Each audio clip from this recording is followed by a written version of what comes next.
Hey guys, Lilikona here. Here on this video, I'll be talking about my top 10 favorite franchises. This will be in no particular order, but I want you to know if you have a top 10 in mind, put yours in the comments below. But on with that, let's get with the video. My number 10 would have to be Castlevania. I'm a big Castlevania fan. I've played a few of the games, but I've never really beaten any of them. But one of the things that I really love about the series is not only its story, but its atmosphere and tone. The way how every game kind of portrays itself in a gothic and dark tone, I really enjoy. I feel like the atmosphere is something that really makes it stand out as a franchise. And I feel like the story as well is something that really bolsters it, along with the Netflix anime that finished not too long ago. One of the things, but besides that, it's probably one of my favorite franchises that, like, especially because the anime was so good, that really pushed me into the series and made me appreciate it a lot more. Heck, I watched timeline the video game timeline video just to be caught up on the lore, and I honestly hope that Konami reboots the series or does a soft reboot and gives us a brand new game that isn't a re-release. But besides that, my number 9 choice would have to be Kemono Friends. Kemono Friends is another series that I deeply love, and I'll definitely be making a video on it. I'll be making a few videos on this franchise in the future. But besides that, one of my favorite topics is just zoology. And that series pushed me into the front of zoology and made me want to consider it as a career path. But one of the things that I really love about Kemono Friends is not only its characters, but its world and lore, and how it is one giant puzzle in a way. How it's one giant puzzle that, with each piece that we get, it fills in the gaps. But then we still have the smaller gaps that still need to be filled in. And that's not even going into all the theories and stuff. But besides that, I'm a member of the Japari Park Wiki and a member of the Japari Park Discord. So you guys might even see me around on there.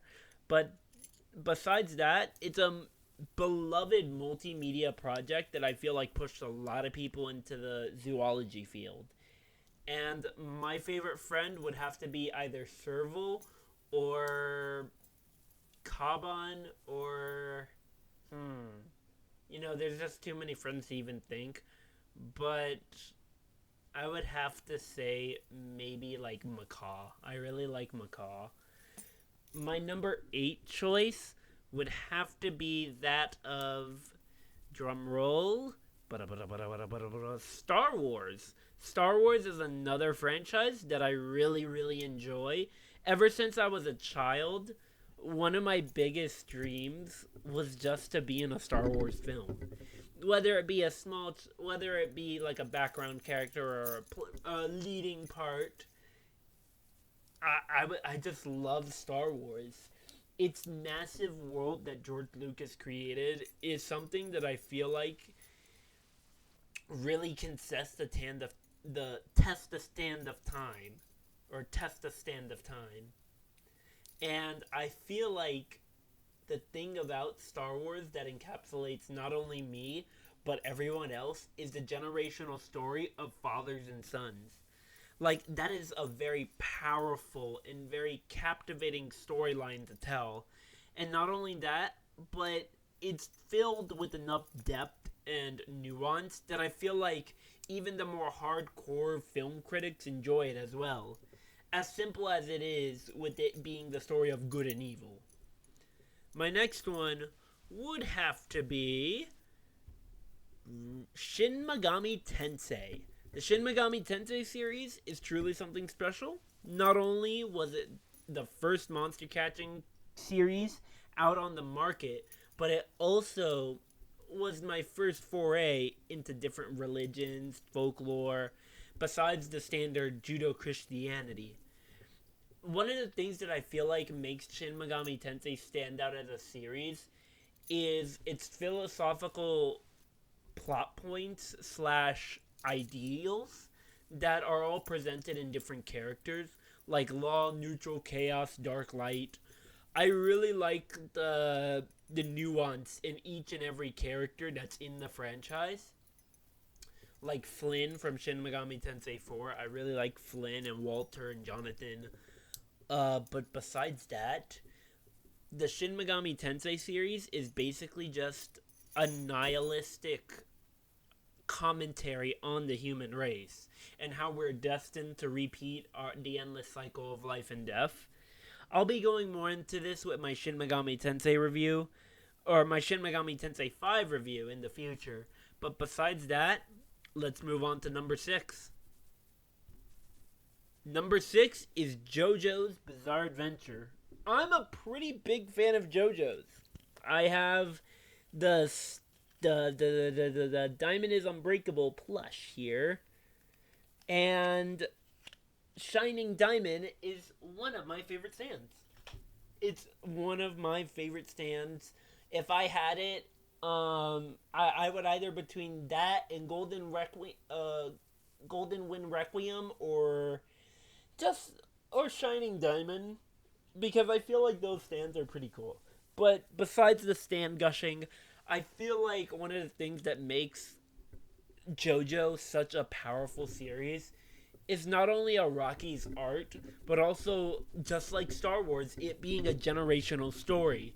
I feel like with the themes of JoJo, it really makes it stand out from other series that were running in Shonen Jump at the time, and now I believe Monthly Shonen Jump. I really enjoy Part 4. Part 4 has always been a favorite of mine, and I just love it. I would love for... I know JoJo Lands has Josuke, but I would still love another story in the main JoJo timeline. But besides that, the next entry is Bayonetta, Platinum Games' flagship franchise, or one of their flagship franchises. I got into Bayonetta when I was only in the 10th grade.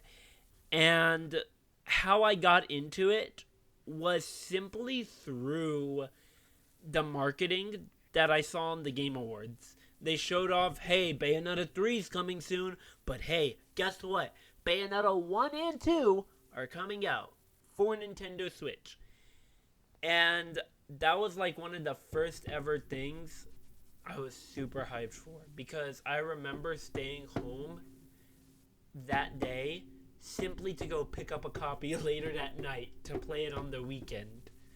So, and I remember dying a lot. I remember just bashing my head against the enemies, but just having so much fun with the combat. One of the things that I love about Bayonetta is not only its art, but the stylish combat that comes along with it, and the very nonsensical, wacky story that is with it. Like, Bayonetta as a franchise, it's something that I really, really enjoy, and I am excited to play. And I'm excited to play Bayonetta 3 when it comes out. I'm definitely gonna pre-order it, and I'm gonna give you guys my first impressions when it comes out.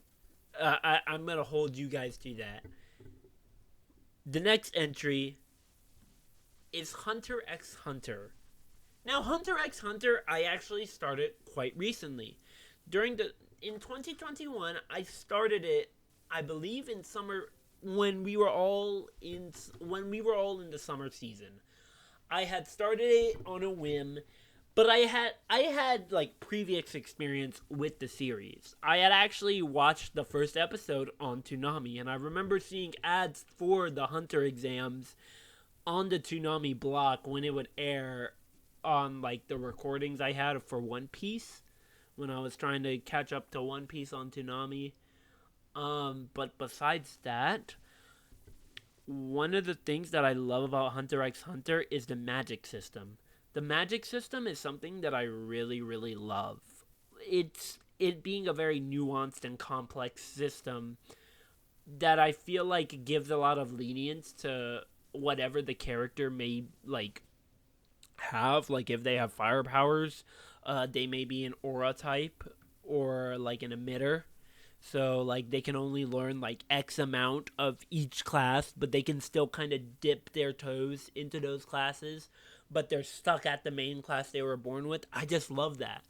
I also really love the character interactions with one another. They just feel so real to me. They, like, for example, Gon, Killua, and Kurapika, they all have some of my favorite interactions. Like, they have some of the best interactions I feel in shonen. Like they have such a really well chemistry with each other that isn't really found in many shonen teams, that I feel like really brings a fresh air to me. Like it is just one of those series that I truly love from the bottom of my heart, and I feel terrible that the series is on like a permanent hiatus. I wish I could just read the new chapters along, and like I only started with the anime, but I'll definitely be on the lookout for new chapters whenever the creator decides to come back. I know his wife is the creator of Sailor Moon, and they're trying to work out something, but we've been hearing that for years. So, yeah. My next one, One Piece. One Piece, Ichiro Oda's magnum opus, honestly. Like, one of the things that I praise One Piece so much is purely for its world building and the characters that inhabit it. They just feel so real. They feel like living, breathing people you could come across in our world. Like, you walk down the street and you may see Luffy eating at a pizzeria or something crazy. And if it was in the One Piece world, I mean, yeah, besides being chased by the Marines, it would feel real. Like it feels like these are actual people that you could befriend, and I really like the depth that Oda puts into his characters. I feel like that is something that not a lot of series have. Like with Hunter x Hunter, its maturity and how it deals with certain themes, I feel like is way more mature than any adult show that you can find. But besides that, One Piece, another thing with it is its creative systems and creative world. Like, there's entire islands made out of cake. There's an island that's stuck in a feudal Japan. There's an island that's in the sky that's a prison. There's a like half lava, half snowy tundra. To me, that is what makes One Piece special. Its world and its characters, just like Hunter x Hunter. And to be honest, I love One Piece. I made a previous video on this channel just talking about One Piece theories that I had for the latest game. And I can't wait. I can't wait. I can't wait for the series to just like keep on going till past Wano. But besides the world and characters, I feel like the devil fruits, the abilities that each character has, is so unique from one another. It never feels like it's a copy paste of one another. And it just like any of the other shonens, like every power system is unique. Like Hunter x Hunter, Naruto, and what was another? Jujutsu Kaisen. I don't have much experience with Jujutsu Kaisen, but I'm sure it has a very unique power system. And then JoJo, heck, it revolutionized shonen power systems in my opinion. With the stands, there could have been something before it. But my next topic, Berserk, is at the number 2 spot. Now, I've recently only started Berserk. I'm only at the Golden Age, and I only have the first 3 volumes of the deluxe edition. And I've watched the Golden Age movies, but honestly, one of the things that I love about Berserk is the way it handles certain topics and mature themes, such as incest or stuff I can't say if I want to get kicked off of YouTube. Like, there's just some really nasty stuff that isn't romanticized or like glamorized like how it is on television and certain TV shows or 50 Shades of Grey. Not that garbage, no. But not only that, Berserk, without Berserk, a lot of dark fantasy wouldn't be the same. A lot of our favorite like series in the modern times have been influenced by Berserk one way or another. And Berserk is just one of those series. Yeah, it isn't for everyone due to its violent nature and introspective and really dark and gruesome themes, but I feel like that's what also makes it so beautiful. Now, before you say, wait, does that mean he. No, I don't. I don't like any of the stuff, but I feel like in Berserk it works because it also tells a really beautiful story of humanity and just how humans are innate, how humans can be, how cruel we can be, how loving we can be. Friendship and how friendship, the values of friendship and what it means to ourselves. To me, that is just such a powerful theme. And I know One Piece tackles that. I know Berserk, in my opinion, edges out One Piece in that. And I know Hunter x Hunter, but like in the friendship category, I'd say Hunter x Hunter's right here and Berserk's right here, and One Piece is like semi in the middle, semi not. It's up there, but it's not like it's taking the Hunter x Hunter category. It's in the same league as Hunter x Hunter. Now, that is about it. Since I'm only at Golden Age, I can't go too much into it because I've still not experienced all that Berserk has to offer. Now, on to my final one. My final one would have to be Chrono Trigger.